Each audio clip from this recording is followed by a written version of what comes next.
नमस्कार, आपण पाहत आहात औरंगाबाद UCN TV न्यूज। सध्या आपण उपस्थित आहोत छत्रपती संभाजीनगर औरंगाबादच्या विभागीय कार्यालयासमोर। या कार्यालयासमोर आपण बघत असाल का मोठ्या प्रमाणावर बँकेचे ठेवीदार इथे उपस्थित आहेत। अंबाजोगाई ठेवीदार कृती समिती या नावाने त्यांनी आपले इथं उपोषण सुरू केलेलं आहे। या ठेवीदारांच्या करोडो रुपये त्या बँकेमध्ये ठेवलेले आहेत आणि ती बँका बंद झालेल्या आहेत। वारंवार विनंती करून वारंवार निवेदन देऊनही त्यांचे पैसे काही त्यांना मिळालेले नाही। आता त्यांनी अमरण उपोषण सुरू केलेलं आहे। त्यांचं म्हणणं असं आहे, आता होत नाही सहन, करा आमचे दहन, या मागणीसह त्यांनी इथं उपोषण सुरू केलेलं आहे। यामध्ये जे इथे उपस्थित ठेवीदार आहेत यांचं म्हणणं असं आहे की जर आमचे पैसे आम्हाला द्या, नाही तर आम्ही सगळेच जण इथं आत्मदहन करणार आहे। या संदर्भात आपण जे ठेवीदार आहेत त्यांच्याकडून जाणून घेऊ त्यांच्या मागण्या काय आहेत।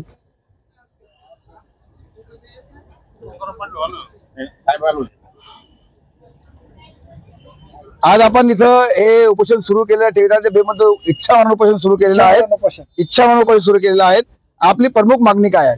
आम्ही सर्व जनतेच्या ज्या कर्मचाऱ्यांच्या ठेवी आहेत, सेवानिवृत्त कर्मचारी आहेत, शेतकरी आहेत, अपंग आहेत, मजूर, भाजीपाला विकणाऱ्या महिला आहेत, घरकाम करणाऱ्या महिला आहेत, अशा सर्व महिलांनी ज्ञानराधा, राजस्थानी, मा जिजाऊ, साईराम, धनश्री अशा विविध मल्टीस्टेट पतसंस्थेमध्ये जी रक्कम गुंतवली, ती रक्कम आम्हाला शासनाने, प्रशासनाने त्यांच्या प्रॉपर्टी जप्त करून सर्व मायबाप ठेवीदारांच्या ठेवी प्रथमतः परत कराव्या। किती ठेव आहे? आमच्या फक्त एका ज्ञानराधाचा आकडा आहे 3715 कोटी, परंतु हा आकडा सुद्धा कॉम्प्युटरला जेवढा डाटा होता तेवढाच उपलब्ध झाला। त्याच्याही पेक्षा 4 पटीपेक्षा जास्त ठेवी आहेत। हे फक्त एका ज्ञानराधाचं झालं। राजस्थानीचं वेगळं, साईरामचं वेगळं, मा जिजाऊचं वेगळं, स्नेहश्रीचं वेगळं, केजच्या 2 पतसंस्था गेल्या त्याचं वेगळं, ज्ञानराधाचे, आणि ह्या पतसंस्थांनी सर्व पैसे ज्ञानराधात ठेवलेले आहेत। ज्ञानराधा सर्व पतसंस्थांचे पैसे सुद्धा ज्ञानराधात ठेवलेले। तर अशा असंख्य पतसंस्था बुडाल्या, या ज्ञानराधामुळे बुडाल्या। आणि किती वर्ष झाले तुम्हाला हे म्हणजे पैसे ठेवलेले तुमचे? आमचे पैसे ठेवून 2 वर्षापेक्षा जास्त कालावधी झाला, पण पतसंस्थेचं कार्यालय 2 वर्षापासून बंद झालं। तेव्हापासून एकाही ठेवीदाराला 1 रुपया दिला नाही।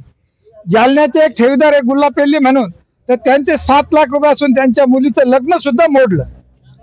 ते रात्री 12 वाजता माझ्या घरी आले। कोण आहे याचे संचालक वगैरे? कोण याचे संचालक आहेत सुरेश ज्ञानोबा कुटे, यशवंत कुलकर्णीचा मुलगा आशिष पाटोदेकर, अर्चना सुरेश कुटे। ही अर्चना कुटेची जी फलटणची फॅक्टरी आहे, 2 लाख लिटर दुधाचं रोजचं कन्झम्पशन आहे। हे ज्ञानराधाचे पैसे तिनं त्या फॅक्टरीत कन्वर्ट केले, ती फॅक्टरी आजही चालू आहे।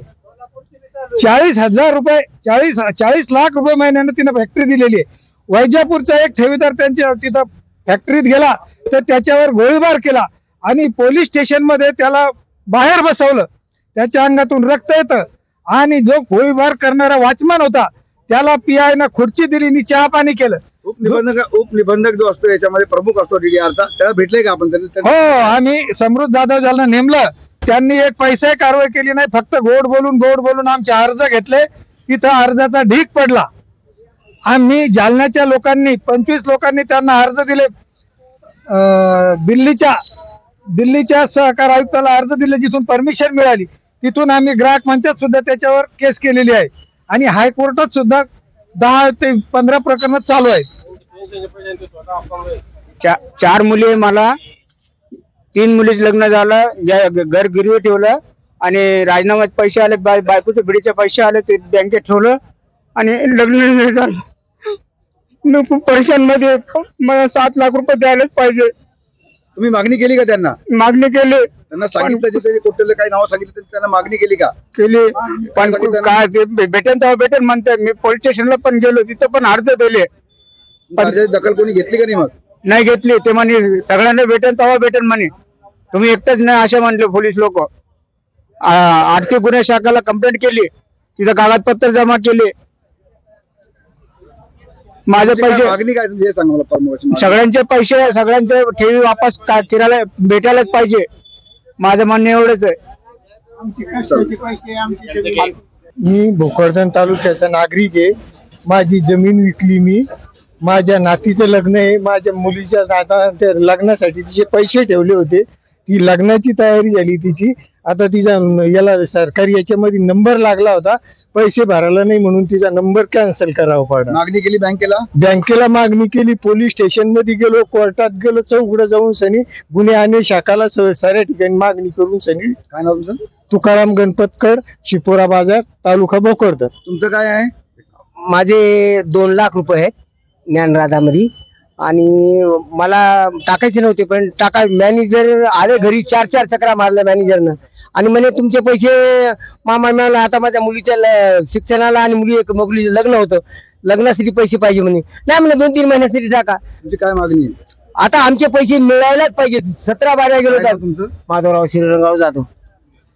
आपण बघत आहात काय हा जे इथे जे सगळे शेतकरी वर्ग, गरीब वर्ग इथे बसलेले आहेत. कोणाच्या मुलीचं लग्न आहे, त्या मुलीच्या लग्नासाठी त्यांनी 7 लाख रुपये ठेवले होते. त्यांच्या डोळ्यात अश्रू आलेले आहे. मुलीचं लग्न पण त्यांना पैसे परत मिळत नाही.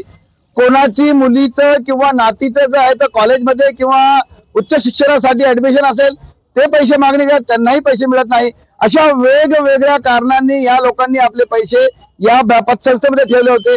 2 वर्ष झाले पण पैसे त्यांना काही मिळत नाही. त्यांनी दिल्लीच्या सहकार आयुक्तांना पत्र दिलेलं आहे.